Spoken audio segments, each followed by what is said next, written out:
Hello everyone, तर आज आहे चिल्ड्रन डे म्हणजे बालदिवस। माझ्या मुलीला खूप जास्त आवडते बिर्याणी, तर आम्ही विचार केला होता की आज माझ्या मुलीला द्यावं सरप्राईज। ती गेली होती स्कूलमध्ये, तर आम्ही आज बेत केला होता दम आलू बिर्याणी करण्याचा। तर दम आलूसाठी लागणारे बटाटे नव्हते, तर माझे हसबंड गेले होते मार्केटमध्ये बटाटे घ्यायला। म्हटलं तोवर आपण करावी बिर्याणीची तयारी, कारण बिर्याणीची तयारी करायला लागतं खूप जास्त वेळ। तर मी घेतले होते मोठे मोठे 2 कांदे, त्याला असे रफली चॉप करून मिक्सरमध्ये टाकून घेतलेले आहे। एक छोटा कांदा घेतलेला आहे, त्याला मी असे पतले पतले कट करून घेतलेले आहे। टोमॅटो कट करून घेतलेले आहे आणि लसूण मस्त निसून घेतलेले आहे। रफली चॉप केलेला कांदा मी टाकणार आहे मी, लसूण, हिरवी मिरची आणि अद्रक। ही जी पेस्ट करत आहे ती 4 वाटी तांदळाला पुरेल एवढी आहे।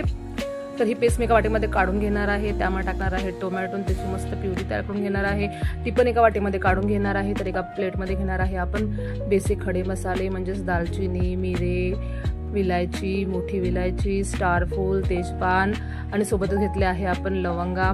तुमच्याकडे जे कुठलेही खडे मसाले असेल तुम्ही ते घ्या, त्यामुळे आपल्या बिर्याणीला खूप छान असा स्वाद येतो। तोवर माझ्या हसबंड पण बटाटे घेऊन आले होते बघा। आता हे बटाटे मस्त पाण्याने स्वच्छ धुवून घेतले होते आणि कुकरला 2 ते 3 शिट्ट्या मारून छान बटाटे शिजवून घेतले होते।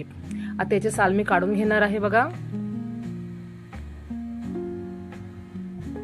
आता आपलं झालं दम आलूची सर्व तयारी। आता आपण घेणार आहे म्हणजे राईस करायला। त्यासाठी 4 वाट्या मी बासमती तांदूळ घेतलेले आहे, त्याला मी पाण्याने स्वच्छ धुवून साईडला ठेवलेले आहे। तांदूळ शिजवण्यासाठी या कढईमध्ये आवश्यक तेवढं पाणी, त्यामध्ये मीठ आणि तूप टाकलेलं आहे आणि पाणी छान उकळायला ठेवलेलं आहे। पाणी उकळोस्तोवर एका वाटीमध्ये घेतलं आहे मी बिर्याणीसाठी आवश्यक तेवढं दही आणि त्याला छान फेटून घेऊन अशा पद्धतीने मुलायम दही तयार करून घेणार आहे बघा। तोवर आपलं पाणी पण छान उकळलं होतं, त्यामध्ये टाकणार आहे आपण तांदूळ आणि त्याला मी छानपैकी फिरवून घेणार आहे। मी एकच वेळा तांदूळ फिरवणार आहे बघा, मी परत त्याला फिरवणार नाही आहे। छान आपला तांदूळ शिजल्यानंतरच मी डायरेक्ट त्याला फिरवणार आहे, नाहीतर काय होते आपले तांदूळ मोडू शकतात आणि तुकडे तुकडे होऊ शकतात। त्यामुळे मी परत त्याला फिरवणार नाही आहे, त्याला छानपैकी मी शिजवून घेणार आहे। बिर्याणीचा तांदूळ मी पूर्णपणे शिजवून घेत असते बघा। छान आपला तांदूळ झालेला आहे। आता मी एका चाळणीमध्ये त्याला काढून घेणार आहे बघा। किती छान असे तांदूळ आपले मस्त खिले खिले एकसारखे दाणे आले आहे, लांब लांब आहे बघा। आणि मोकळा मोकळा भात आपला तयार झालेला आहे। आता हे तांदूळ मी चाळणीमध्ये काढून घेणार आहे, त्यावर मी टाकणार आहे थंडगार पाणी। थंडगार पाणी टाकल्यामुळे काय होते, तांदूळ शिजण्याची जे काही प्रक्रिया असेल ती स्टॉप होते बघा। आता मी तांदूळ ठेवणार आहे म्हणजे भात ठेवणार आहे साईडला। आता आपण वळूया आपल्या बिर्याणीकडे। तर एका मोठ्या भांड्यामध्ये मी घेतलं आहे आवश्यक तेवढं तेल थोडंसं गरम झालं, त्यामुळे टाकणार आहे मी हिंग आणि खडे मसाले, सोबतच टाकणार आहे जिरं आणि मोहरी। नंतर मी याला छान असं तेलामध्ये शिजवून घेणार आहे। जर तेल अगदी गरम झालं की नाही तर खडे मसाले, जिरं वगैरे करपलं जाते आणि छानसे टेस्ट येत नाही।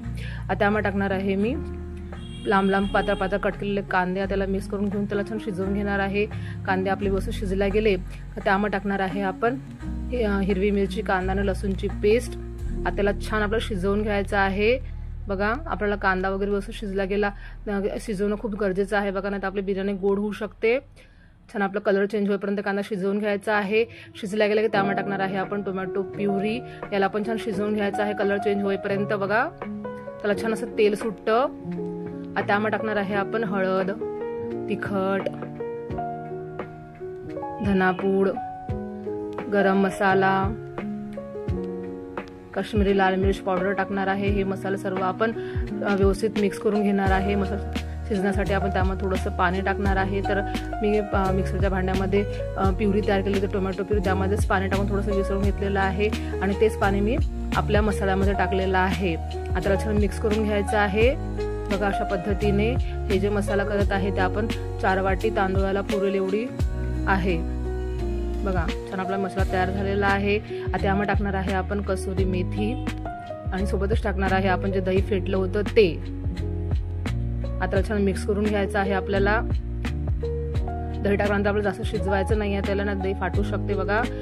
फेटलेलं दही टाकल्यामुळे काय होते, आपली ग्रेव्ही जी आहे ते एकदम स्मूथ आणि मुलायम होते बघा। आता त्यामध्ये टाकणार आहे आपण चवीनुसार मीठ। परफेक्ट अशी आपली ग्रेव्ही तयार झाली आहे, मी तुम्हाला दाखवते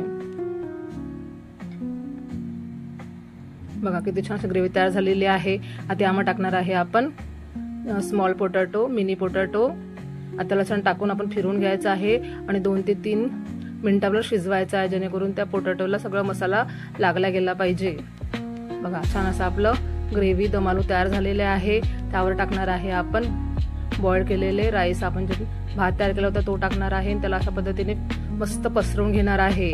गॅस आपल्याला मीडियम करायचा आहे। त्यावर टाकणार आहे आपण 2 चमचे साजूक तूप, त्यामुळे काय होते बिर्याणीला खूप छान असा स्मेल येतो आणि स्वाद पण खूप छान येतो। त्यावर टाकणार आहे आपण कोथिंबीर, तुम्ही या जागेवर तळलेला कांदाही टाकू शकता। मला पर्सनली तळलेला कांदा आवडत नाही, कारण तो मला कडवट लागतो आणि माझ्या मुलीला पण आवडत नाही, मी ते सहसा स्किपच करते। आता झाकण ठेवून आपण मस्त त्याला वाफ देणार आहे। वाफ दिल्यानंतर बघा परफेक्ट अशी बिर्याणी आपली तयार झालेली आहे। खूप सुंदर असा स्मेल सुटला आहे माझ्या घरात।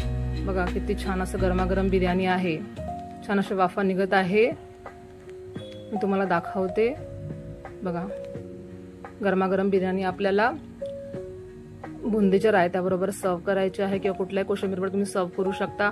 तुम्हाला माझी आजची रेसिपी नक्कीच आवडली असेल तर व्हिडिओला लाईक करा, शेअर करा आणि चॅनलला सबस्क्राईब करा।